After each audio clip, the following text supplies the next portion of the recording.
My name is Mark Moorhead, and I'm the Curator of Education here at the Hall of Flame Museum, which is where we're standing right now.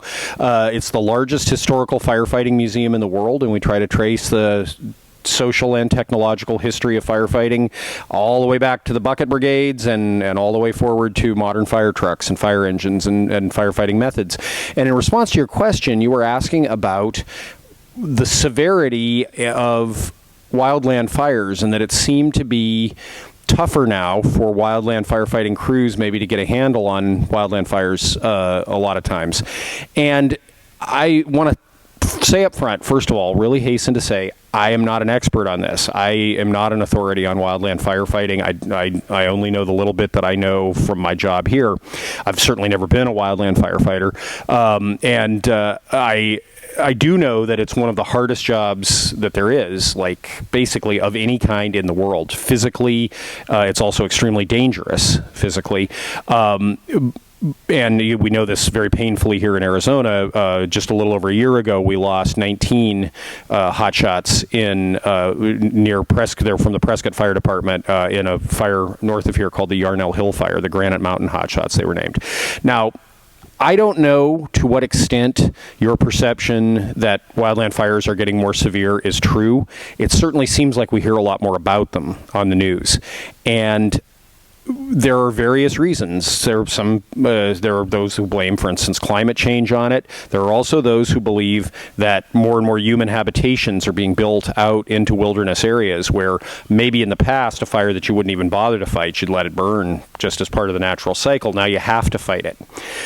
So there could be a lot of factors like that. I also, if I understand this correctly, and again, this is just a layman's perspective on this, my understanding is that there had been about a century or so of entirely well-intentioned mismanagement on the part of the U.S. Forest Service, which is to say, for about a century, for about 100 years, the U.S. Forest Service policy was fire suppression. If there's a wildfire, we go put it out.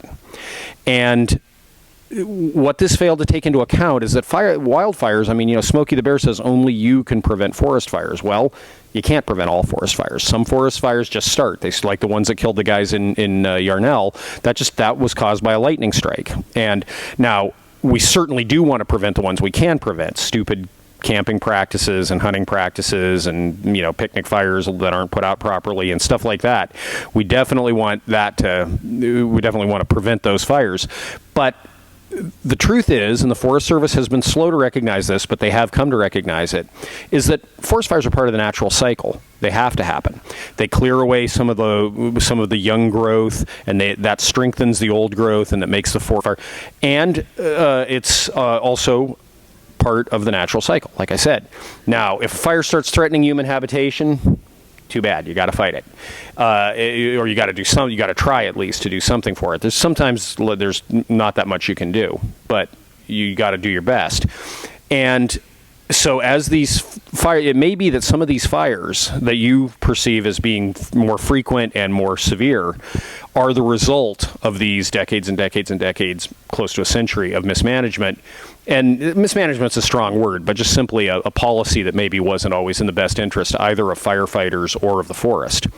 And so that's my best guess as to what at least people say, but may be the cause of some of what you're hearing about wildfires. They do seem to be getting worse, and there does seem to be this trend also in the climate of hotter weather, sometimes drier weather, and all of that, of course, leads to more wildfires as well. So it may just be that this is a trend that we're going to see more of. That over the years with house fires, building fires, you see those numbers have gone way down because building materials have gotten better, building codes have gotten better, regulations have gotten tighter, education's gotten better, firefighting tactics have gotten better, firefighting technology's gotten better, education has gotten better. You teach people not to smoke in bed, you teach kids not to play with matches. As a result of that, when we were kids, 40, 50 years ago, when it wasn't unusual to hear on the news 2-3 fires, especially in the colder months, 2-3 fires a night. Now, in a lot of places, 2-3 a week would be a lot. So as those go down, though, unfortunately, you may see the numbers of wildfires going up.